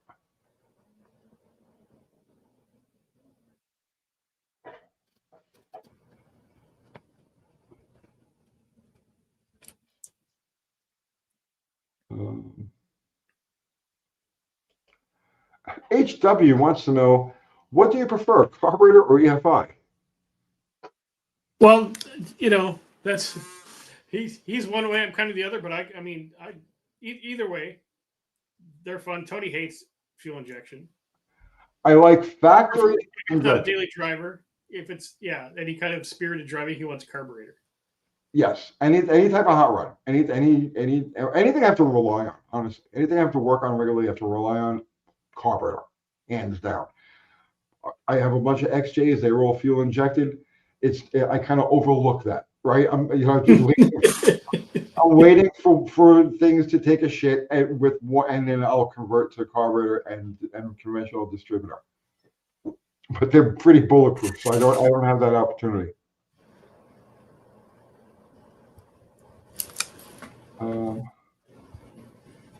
Look at Ron's question up there. Yeah, I'm trying to get to it. It won't click. Okay. Oh. Nitromethane was originally produced as a solvent, correct? As a fertilizer. Fertilizer, yeah. And used as a solvent.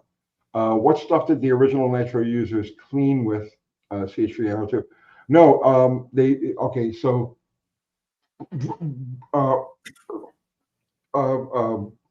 Brian Loans just did an amazing video. It's an hour-long video on the history of nitromethane. He covers all of that, the whole history of it, from the first guys that invented it and the processes that they used to later industrial uses. And brilliant video. Everybody should watch it. It's amazing. Even if you're not into nitro, it's just such a great video. But its uses were primarily like the Chinese. To this day, they still slosh it into the rice paddies. It's a fertilizer, right? That's why you get Chinese nitro, because they make it like there's no tomorrow. It's used as a solvent to clean ink. And I can attest to that. It will take, when I had my house in New York, during my nitro days, I had some molding that I needed to strip the paint off of, and I used nitro. Put it on a rag and just white, and the paint just melted the paint right off like it was nothing. So it's used to clean ink, to clean paints. It's used as an intermediary in certain drugs, pharmaceuticals. It has a zillion uses, but none of them are big volume uses, and a lot of them are laboratory type uses. And the nitro that we use is like it's very impure. It's like 3% water, 4% water. So we get the rice paddy, fertilizer nitro. But it has a bunch of uses. Go watch Brian's video. It was amazing. I'm waiting for part 2. Unity Motorsports Garage. Andy is in the house. Andy, what's going on? Always good to see you.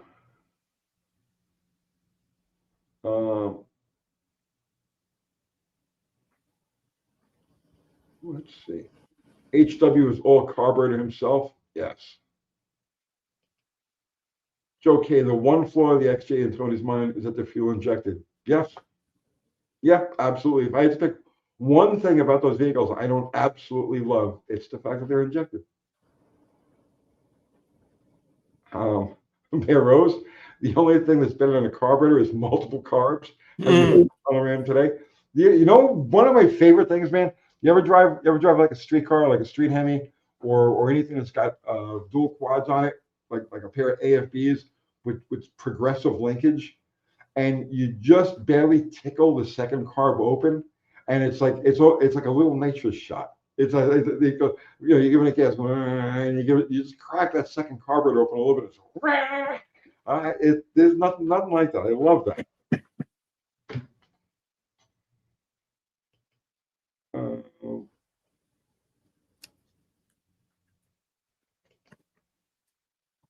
Todd Matthews. I knew we were going to get a question from Todd Matthews. Yeah. Front drum brakes on a 67 family. New drums, new shoes, new hardware. Pedal still pulses violently when stopping hard. Not as bad as when stopping easy. Everything looks fine. What would cause that? New drums, new shoes with hardware. Pedal still pulses. Just because the drums are new does not mean that they're round. Right. I would find somebody who can surface drums in your area, which not everybody anymore, but find somebody who can at least chuck them up on a lathe and check how true they are. Yeah, find like a Midas or something like that that you know they're going to have. Yeah. A break Now, another cylinder. Just possibility. do a little cleanup, very light cleanup cut, and see if it's clean. Yeah. So you know what too? Did you just do this and like just take it around a block a time or two and find it pulsating, or did you drive it a while? Because if you by chance got some greasy fingerprints on the drum and you didn't give it a chance to like, that'll do it too. That'll do it too.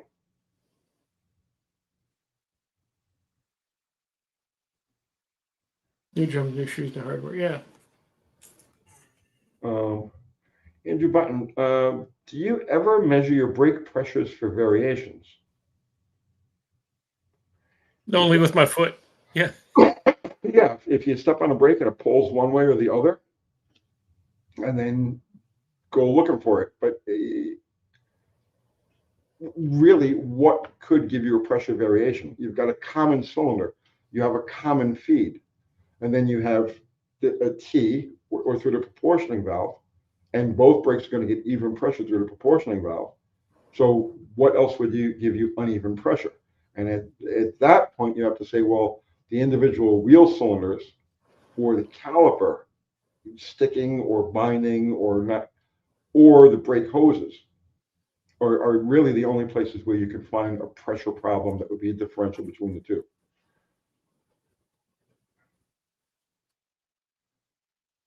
Oh, Todd is saying, I replaced everything to try and fix the problem, and it's still there. Then you got something wonky in the suspension.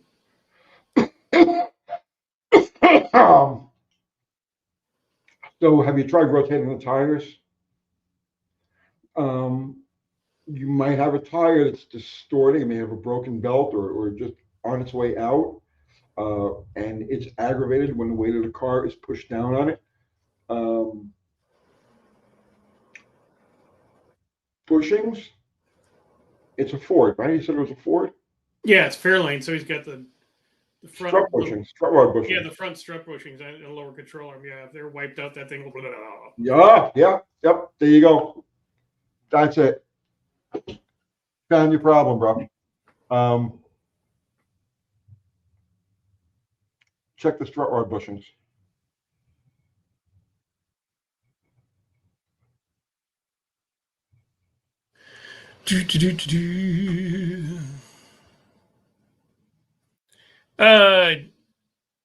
Dakota's timeout wants you to talk about the Roadrunner that's in the thumbnail doing the burnout.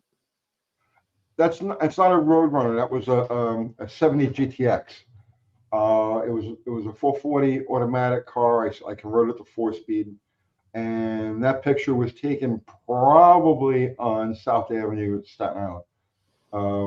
That was just one of many street race cars that I had back then, way back then. Excuse me, it ran pretty good.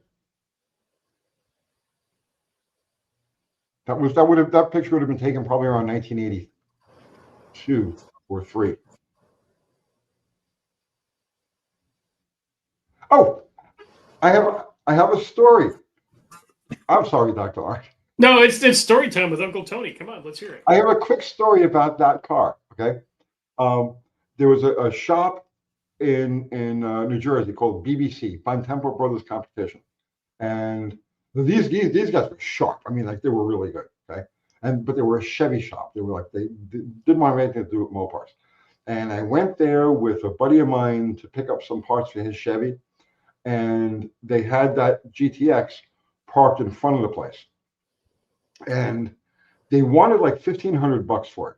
Okay, yeah, so there was something in the neighborhood like $1,500, and I had 700. All right, so not that I was going to buy the car, but I could get my hands on $700. So I go over, I'm looking at the car, and I, let me start it up, take it around a block. So he goes to give me the keys. I start it up, and it's cranking, and then finally like putters up. This goes back to that ignition timing thing we were talking about earlier. Same, what a coincidence, right? Mm-hmm. So it just putters to life, and it's sluggish. And they're like, yeah, we can't get this thing to run right. It's a dog. You know, what are you going to do? And I knew by listening to it, I knew that it's The timing was soft. Yeah. So I told him, listen, I got $700. I give you $700 for this car right now. Nobody else is going to buy this thing. It's a stone. So like, all right, yeah, fine, take it, right? So I run back to the house. I get the money. I go back to that. I give him the $700. I go out to the car. I open the hood. I grab the distributor. Went, like, give it a nudge forward. Shut the hood. So boom, boom, boom, boom, boom, boom, boom.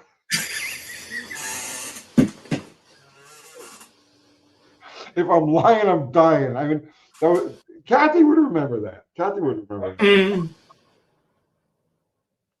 Oh, there she is. Yeah. Kathy's saying I was driving that car in 1985.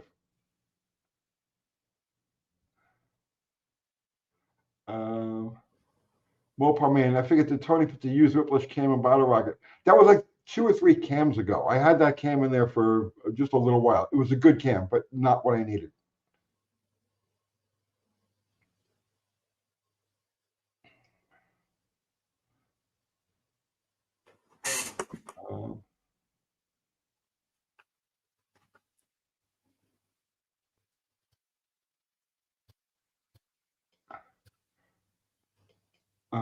It's of course saying, heck yeah, I bet they were pissed. But they were Chevy guys. It didn't matter. They didn't care. They're like, get rid of that Mopar stuff. It didn't matter. Who cares what Chevy people think?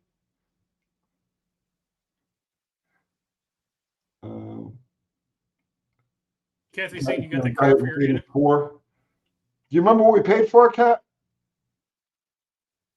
I think it was $700. It was half of what they wanted for it. Mm. She said you got the car for your anniversary. Is that? That's talking about right. Yeah.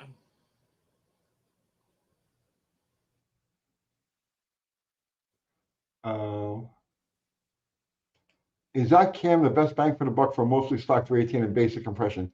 Yes. Yes.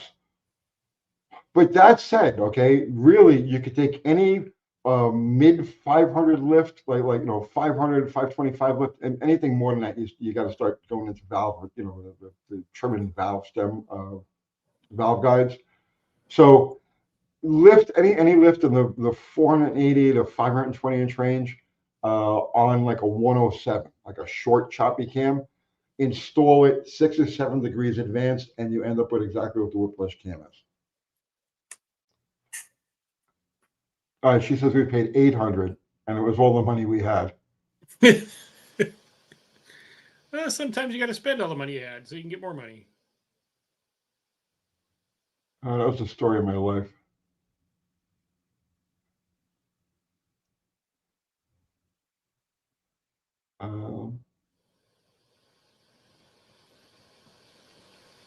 Thumper saying it's hard to remember how much we paid for all the cars we have bought when you have more than 50. I've had over 1,000, bro. And then throw motorcycles in on top of that. I'm a sick person. There's something wrong with me.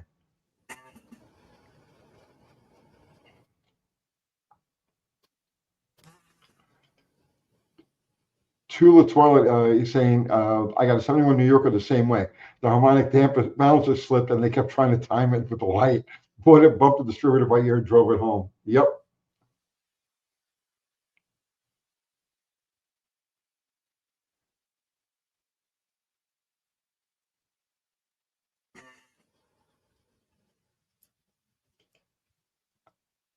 Vintage Adventure Drives. I have 6 cars and only bought 2 of them. What is that? 71 Roadrunner in your? Yeah. Doing the wheelie. Gee. Yeah. Yee. So he stole 4 cars, is what he's saying. Huh. Yeah. I don't judge. It happens. Yeah.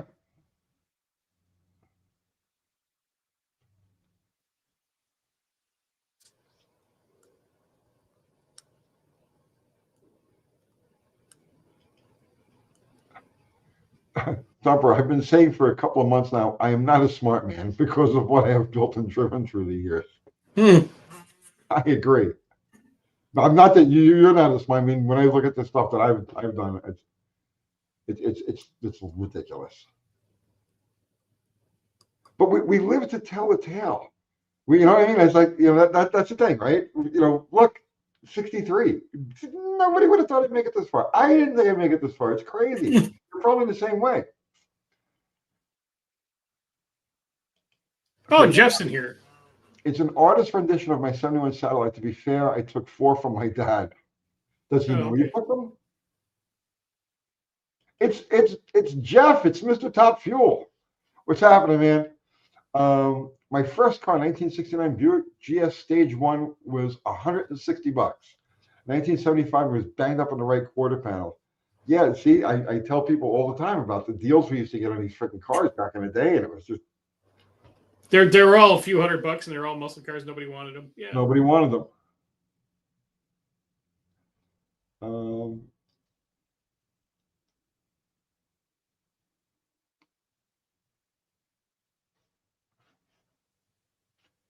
I'm just rolling back through here. Oh, okay. Just in case I missed anything interesting. Yeah, $800. That's right.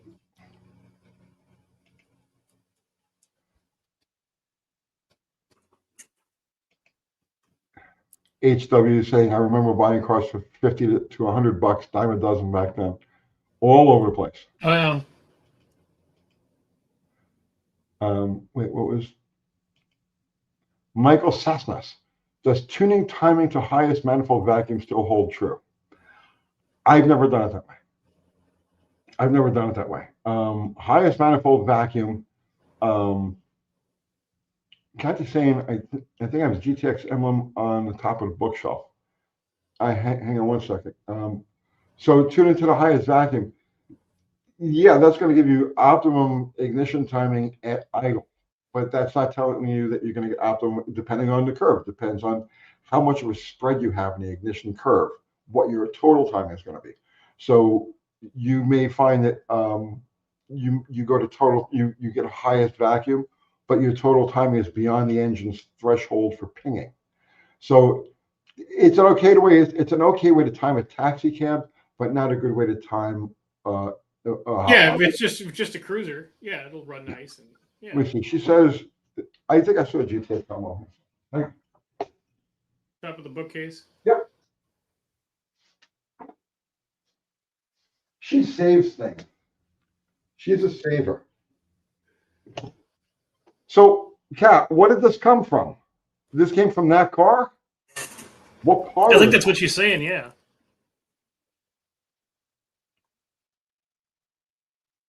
Huh.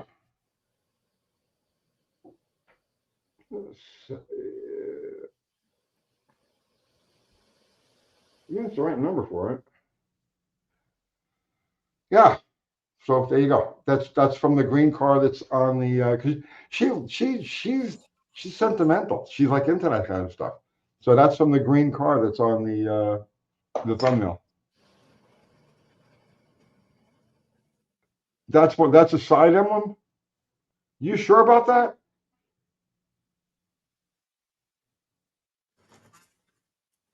Yeah. If she says so, just if she says so. Yeah.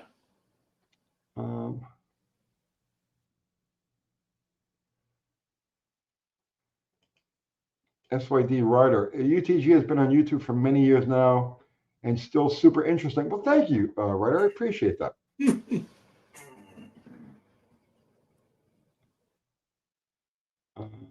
Yeah, Dakota says, yeah, no, the emblem's worth $800. Yeah.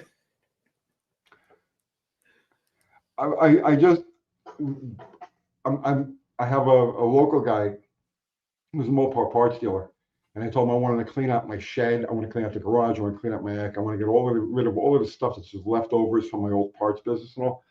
Tons of stuff all over the place, but none of it is really of any value, and all of it is like the minutia that you really actually have to try to sell.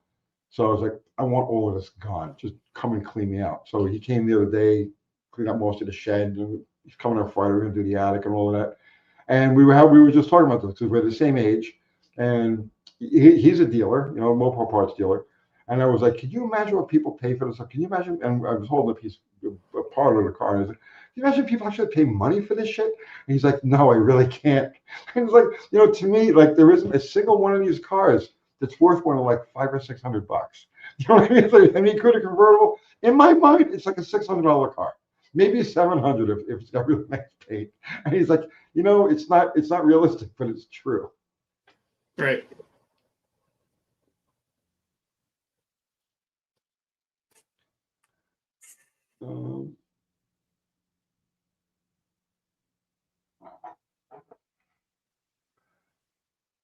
Let's see. Get yourself a chain. Harry's saying, get yourself a chain and wear that emblem like the rappers do. Big T. GTX. T.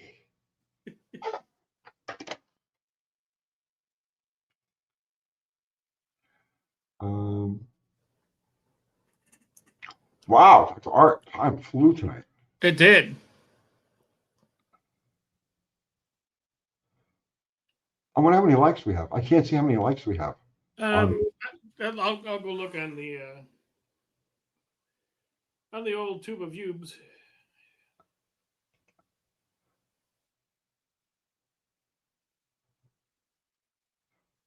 Uh, 189 likes. That's it. No, there's 189 watching. We only have 113 likes. That's so discouraging. I'm gonna cry myself to sleep again tonight. And you're out of ice cream, so it's just gonna be misery. I'm in the ice cream because I was getting fat. Now I don't care if I'm fat. Damn it. Yeah, why would you care if nobody likes you? Nobody likes you, right? Okay. What's harpooning? I don't know what. Hemihead, what do you mean what harpooning? That's related to fat girls. I don't think we need to talk about that right now. I don't know. I'm the notorious UTG. Island, my man. GTX. That actually would be pretty cool. Yeah.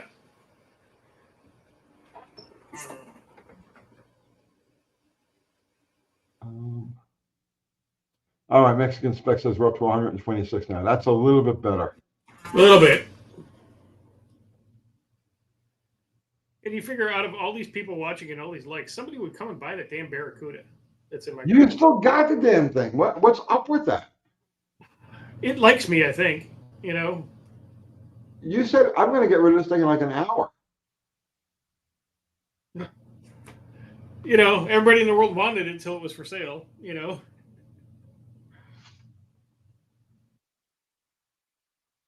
So Jim That's Brewer okay. Maybe this saying, weekend. I'll sell it in the rain. I'll push it out on the curb and sell it in the rain. Somebody can come buy it then. Yeah. So yeah, Jeff is saying that's the rear quarter emblem. It's got a bit of a curve to it though. And I don't think it's bent. That's what it is. I don't recall the quarter emblems having that bend. And I thought they were just a hair bigger than that. Andrew, it's a 65 Barracuda. You want to know what year it is?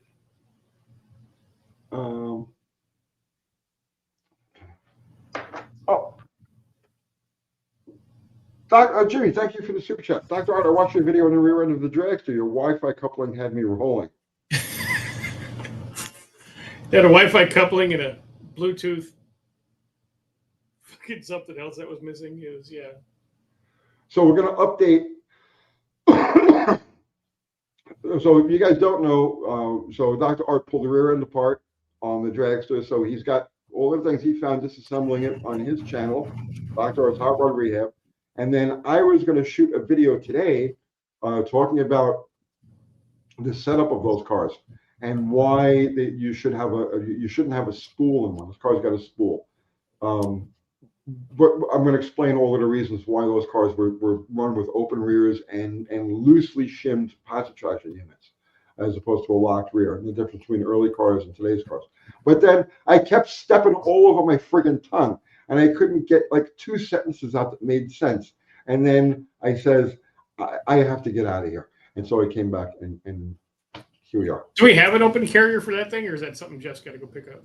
I think, I think for the time being, what we're gonna start with what we have. Oh, just to get them to do burnouts and Just, yeah, yeah. I'm gonna explain all of the reasons why those cars were designed around an open diff. Uh, but I think what we have right now will be fine to get it on the ground. Couple burnouts, couple of launches, it's good. That the locked rear may become a problem after track. Once the car is actually out there if it moving. gets a little squirrely halfway. Right, Yeah. that's a little squirrely because essentially, okay, so think about, there's several reasons. And some of them have to do with the way drag strips used to be, not the way they currently are, because now everything's prepped, even a bracket race, they're glue in the track, right? Back in those days, there was no such thing as glue. You had the groove and you had the marbles.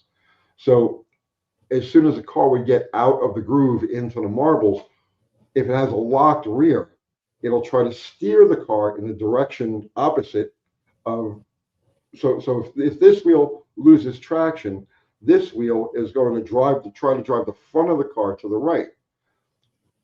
On a dragster, as it's accelerating, there's no weight on the front tires and they have no resistance to scrub. So what'll happen is this wheel starts to spin. This wheel is trying to push the car this way, and it actually takes the two front tires and scoots them in the direction. You see what I'm saying? Mm-hmm. So it was a major problem back in the day. It's less of a problem today. And this car has got a big fuel tank that's close to the front axle, and originally it didn't have that. It had a smaller fuel tank much further back. I get into all of that in the video we're going to do tomorrow. But that's Okay. Um, let's see.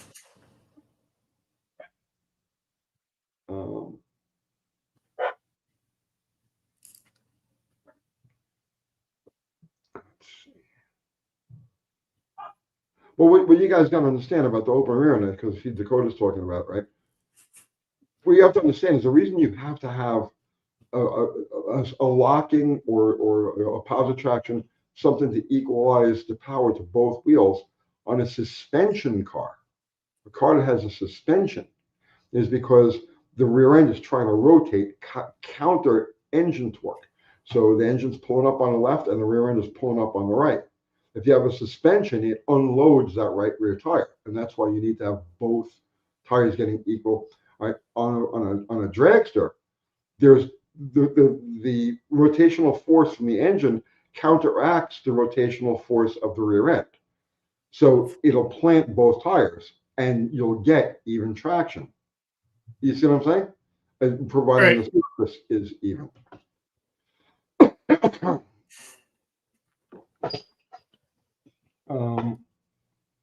And some for their car is down to $4,800.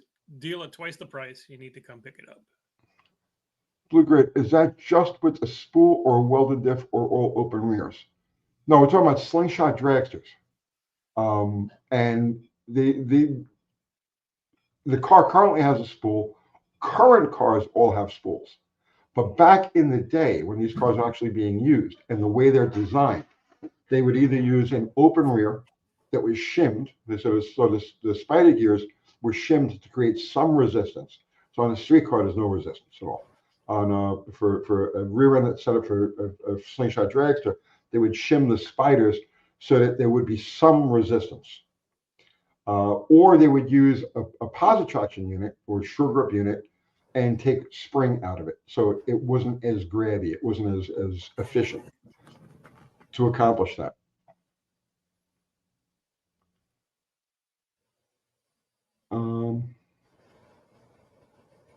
And that became less of a problem as the cars got longer. When the cars were in that 160, 170 inch range, 180 inch, the scrub part of it with where the rear tires are trying to drive the front of the car sideways. As the cars got longer, 190 inch, 200 inch, like that became less of an effect. But by that point, tracks had started to become prepped. The situation changed, and they were all able to go to spools or locked rears. I like Andrew Button's comment. If it was a 70 or 74, he'd be interested at that price. Well, if it's a 70 or 74 Barracuda, you wouldn't get it from me. I would keep that thing. It's little ones I'm not a fan of. I mean, I should be, but I'm not. All right, I think we need to wrap it up. Yeah, we're like, going to be due here any second now. So let's wrap it up, folks. Let us do that. So,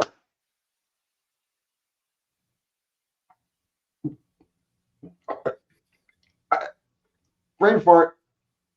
Yeah. So anyway, this weekend you'll get to see part 8 or 9 or whatever it is. My part on the dragster. We're going to go through the I don't even know what you call it, a single speed transmission with a reverser, that Lenco unit. Centrifugal clutch with a reverser. Yeah, and then we'll get that out. And I'm sure that's dry. We'll get the steering up out of the way, and then we'll open up the can and see what's inside the clutch can. I already know, but that would ruin the surprise. So he's going to do that. I'm going to do my update on it tomorrow. This weekend, we're going to do some doggy drag racing. We're going to do something completely different. I've got both of my border collies running in a fast cat. So we're going to go to the dog track, the fast cat track, and we're going to give you guys a how this thing works. Because anybody can take their dog to one of these. They've got them all over the country. It's called Fast Cat. And we're going to explain how it all works. It's very just like drag racing. They get an elapsed time and a mile an hour. And they're rated by mile an hour. So we're going to do we're actually going to go race our dogs on Saturday morning. So we're going to do on that. We probably won't get any views, but you know what? I think it's going to be fun. Yeah, so what? Right. And I think that's about it. I can't really think of anything else. Go to subscribe to my new YouTube channel. Same name, it's just new, and you probably have been there before. So go there again, hit that button, watch a video. Go to Midnight Speed Lab, buy a shirt, buy a hat, buy yourself a good time for Christmas. Whee! All right. So our fantastic mods, Zero, Fubart, Mexican Spec. Thank you so much. And Ari was here too. Don't forget about him. Oh, Barrows, thank you. Say that again, man. Ari was here also. Oh, yeah, Ari was in the house. Thank you, man. I appreciate that. So everybody contributed Super Chat. Thank you so much. Always appreciated. Never expected, but always appreciated. And everybody who contributed with your presence and your conversation. Thank you equally. You guys make this stuff possible. Ding dongs like us just sit in front of our camera and go like this and get it. Every month. It's crazy, but it happens all the time. Here we are. Thank you. And I think that's it. I'm going to pull a plug. Yeah. Pull the plug. All right. This is how it ends, man. Now it ends. We say goodbye.